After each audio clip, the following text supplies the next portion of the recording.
Καλησπέρα μάγκες, Dark εδώ και σήμερα θα κάνουμε ένα το channel review για το κανάλι μας, που θα είναι ουσιαστικά το πρώτο βίντεο του καναλιού.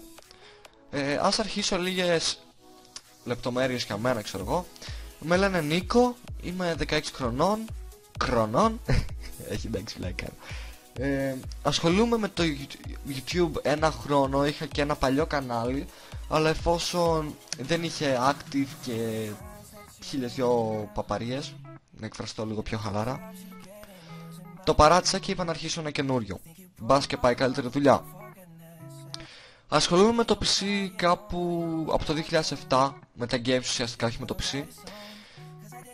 Record τραβάω με fraps, μοντάζ κάνω με Camtasia Studio Pabla Sony Vegas Pro 13, αλλά πιο πολύ με Camtasia Studio. Ας προχωρήσουμε για το channel τώρα.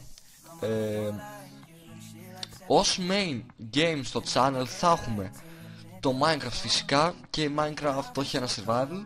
Θα έχουμε survival hardcore, survival amplified world για παράδειγμα, ξέρω εγώ, survival games, skywars, mini games, χίλιες δυο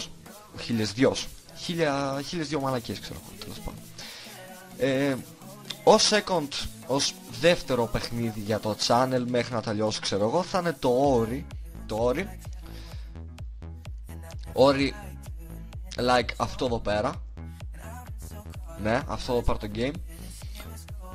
Αυτό εδώ το game, και όσο θα είναι για second game μέχρι να τελειώσει το walkthrough. Θα το κάνουμε walkthrough τέλος πάντων. Ναι. Οπότε αυτά από μένα. Μην ξεχάσετε να κάνετε ένα share για να το δουν οι φίλοι σας και να με γνωρίσουν και κάποια άτομα, να μπας και αγοράσουν καμιά τυρόπιτα, ξέρω εγώ. Πατήστε ένα like για υποστήριξη.